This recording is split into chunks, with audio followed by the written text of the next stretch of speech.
Sejam bem-vindos a mais um Recomeçar. O episódio de hoje traz mais um capítulo da minha história como mulher, como mãe. Nele, eu conto a segunda parte de todo o motivo de eu ter forças para recomeçar. Espero que você, que está passando por algo parecido, saiba que não está sozinha. E que sim, tem um ser maior no universo que está te ouvindo. Se desejar saber mais dessa jornada que vou contar, ou quiser compartilhar comigo sua vivência na jornada para a maternidade ou a paternidade, pode me procurar lá nas minhas redes sociais. Vai ser um prazer enorme poder trocar ideias sobre a jornada mais linda da minha vida, mas também a mais sofrida. Agora vamos começar porque está lindo esse episódio. A história de hoje talvez seja a mais pessoal que eu já compartilhei aqui no Recomeçar, porque ela fala sobre espera, sobre perda, sobre fé e sobre um amor que chegou quando eu já não sabia mais como continuar. Desde muito jovem eu sonhava em ser mãe. Era um sonho simples, daqueles que a gente guarda no coração acreditando que um dia vai acontecer. Eu tive minha primeira menstruação aos 12 anos e durante muitos anos levei uma vida aparentemente normal. Mas aos poucos, meu corpo começou a dar sinais de que alguma coisa não estava certa. Na fase adulta, eu tomava anticoncepcional e muitas vezes não menstruava durante as pausas. E eram cólicas intensas, daquelas que me levavam para o hospital.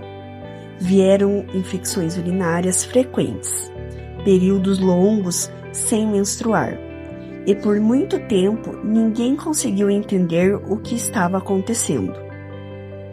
Os sintomas eram tratados separadamente, mas a resposta continuava escondida. Em 2014, eu tomei uma decisão muito importante. Eu queria ser mãe. E foi quando aquela busca deixou de ser apenas um sonho e passou a fazer parte da minha rotina. Troquei de médica, fiz novos exames, ouvi pela primeira vez uma palavra que mudaria minha vida, completamente: a endometriose. Vieram consultas, especialistas, tratamentos, esperas, tentativas, frustrações. E eu descobri algo que muitas mulheres conhecem profundamente. Quando você deseja muito ser mãe, sua vida passa a ser medida em ciclos, exames, consultas, resultados, esperanças, e também em decepções. Mas a vida ainda aguardava uma notícia que eu jamais imaginei receber.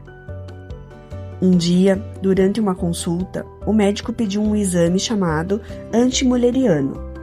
Quando o resultado chegou, eu senti como se o chão tivesse desaparecido. Eu ainda era uma mulher jovem. Eu ainda tinha sonhos. Eu ainda imaginava uma gravidez. Imaginava um quarto de bebê. Imaginava uma criança correndo pela casa. Mas naquele momento, eu ouvi que eu estava entrando em menopausa precoce.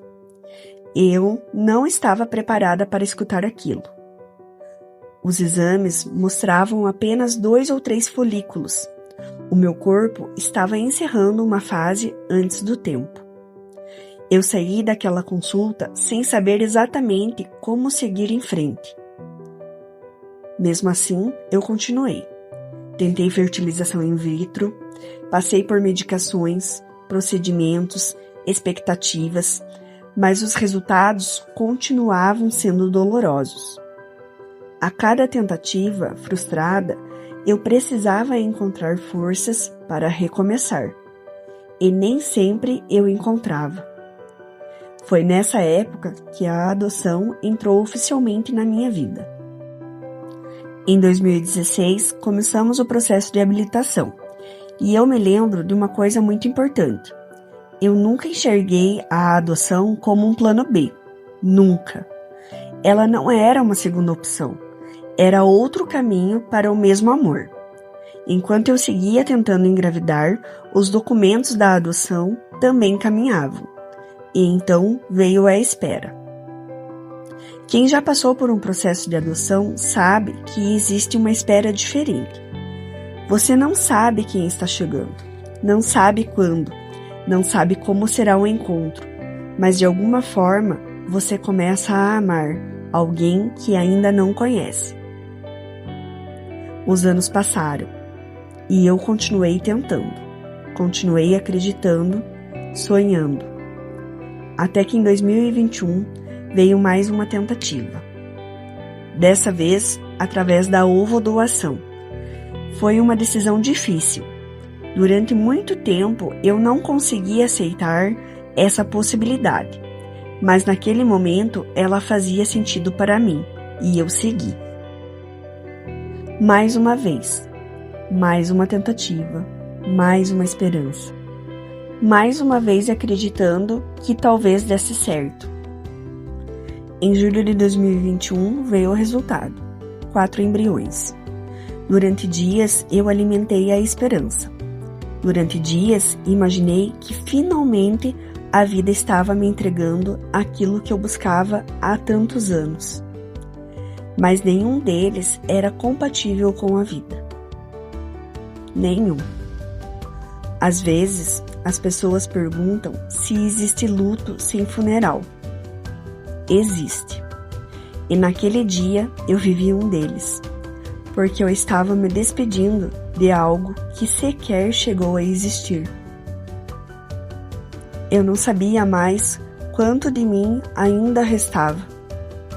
Naquele mesmo período, meu pai enfrentou o Covid. Foram dias difíceis, dias de medo, de incerteza, dias em que a vida parecia frágil demais. Eu cuidava do trabalho, cuidava das responsabilidades, tentava cuidar de todos, mas dentro de mim eu estava cansada, muito cansada. Existiam outras dores acontecendo ao mesmo tempo, questões pessoais, silêncios, solidão, sentimentos que eu ainda não conseguia nomear. E então chegou o dia 21 de setembro de 2021. E eu me lembro daquela manhã como se tivesse acontecido ontem. Naquela manhã eu não fiz uma oração bonita. Eu não encontrei palavras certas. Eu não fui forte. Eu chorei. Chorei de um jeito que só quem já chegou ao limite entende. Eu disse a Deus que não conseguia mais carregar toda aquela dor, que eu estava cansada, que eu já não sabia como continuar. E antes de sair para trabalhar, fiz um último pedido. Não pedi uma prova, não pedi um milagre, só pedi um sinal. Um sinal de que eu seria mãe. Depois disso, fui para o escritório. O dia seguiu normalmente. Ou, pelo menos, parecia normal. No final da tarde, eu tomei uma decisão muito importante para a minha vida. Uma decisão que exigia coragem. Eu ia me separar. Procurei minha psicóloga, porque precisava conversar. Precisava organizar tudo aquilo que estava acontecendo dentro de mim. Mas a consulta ficou para a manhã seguinte. Eu não sabia. Mas a minha vida estava prestes a mudar. Naquela tarde, meu telefone tocou. Era uma ligação da vara de infância. A justificativa era simples, uma atualização cadastral. E eu pensei que seria apenas uma etapa burocrática. Mas não era. Naquela noite, recebemos uma videochamada. E nela veio a notícia que eu esperei por tantos anos. Meu filho estava chegando. Heitor tinha 6 meses e 15 dias. Eu não consigo explicar exatamente o que eu senti naquele instante. Existem emoções que não cabem em palavras. Eu só me lembro de chorar. Mas pela primeira vez em muito tempo, aquelas lágrimas eram diferentes. Porque naquele momento, o meu mundo voltou a ter cor. depois de tantos anos, tantas consultas, tantos exames, tantas tentativas, tantas perdas, tantas lágrimas, ele finalmente estava chegando. E quando penso naquela história, hoje, existe algo que me emociona profundamente. Durante anos, eu acreditei que estava esperando pelo Heitor. Mas hoje, eu tenho a sensação e a certeza também, que ele também estava me esperando. Porque ele chegou exatamente quando eu mais precisava encontrá-lo.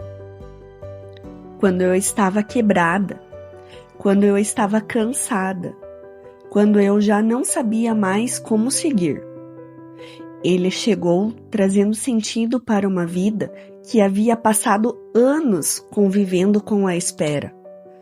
Muitas pessoas dizem que eu resgatei o Heitor, mas a verdade é outra. Foi ele que me resgatou. E se existe um momento na minha vida que representa o verdadeiro significado de recomeçar, foi aquele telefonema, aquela noite. Foi o dia em que meu filho chegou, porque ele não nasceu de mim, mas ele nasceu para mim.